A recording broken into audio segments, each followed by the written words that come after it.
I'm Ken, and you're watching Kilt. I didn't know where you are in the world, but here in Los Angeles it's currently 85 degrees inside and 103 degrees outside, and that's too hot for me. So today I'm going to go over some warm weather tips to help keep you cool. Now maybe wherever you are, it's already 60 degrees high, 40 degrees low, or something like that. Maybe it's currently raining where you're at.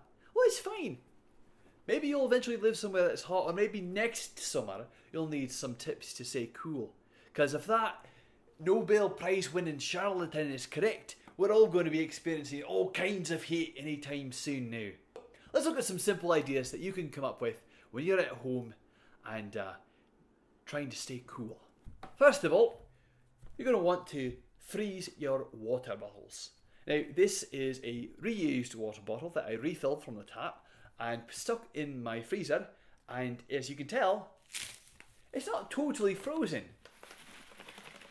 There is a chunk of ice in here, several chunks of ice, in fact, little slithers, but perfectly drinkable. 2, you can freeze your pajamas. This is a shirt that I had wetted, stuck in a freezer bag, and stuck in the freezer for several hours. Now, as you can tell, you can't quite fully unfold it from its frozen state. It's very frozen still. But in a few minutes, I can put this on and it will be nice and cold on my body. Now, I don't know if this will actually cause freezer burn or not. I know this won't because I can tell, because I've done this before many times and my skin is used to cold. But with yourself, be careful if you're going to use this idea. You do not want to freeze parts of your body off, eh? 3, wet lots of sunblock. This is 50 SPF. This is an overkill. Anything above 35 SPF is a bit of an overkill.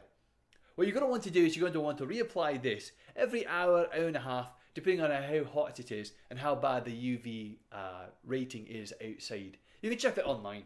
It's on the internet. Everything's on the internet these days. 4, buy insulation for your house.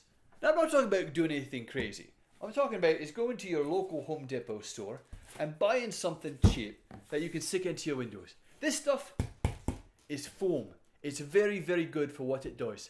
It's got a reflective surface on one side, as you can tell. I'm trying not to blind my camera.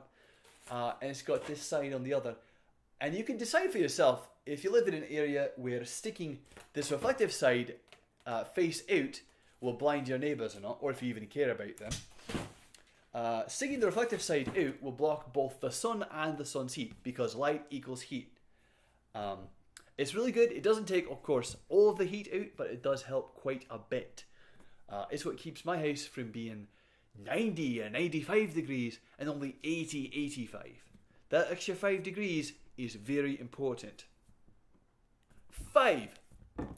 This is an ice pack, the kind that you'd put in your lunch pail. Consider sticking this between your bed sheets when it's time for you to go to sleep. Now, do not go to sleep with this because it will cause all kinds of problems with your skin. But consider just sticking it between the sheets right before you go to sleep, and then take it out, stick it back in your freezer for the next night, and you'll have a nice, cool bed. It's very comfortable. I highly recommend it. 6. Of course, if all else fails, there's no alternative like the old standby. And that is, of course, to wander around stark naked. I'm Can, and you're watching Kilt Can Cool, the Scottish advice channel that encourages you to stay comfortable this summer season, and maybe next, and every summer that comes after this. Because you know what? Heat stroke is a terrible way to die.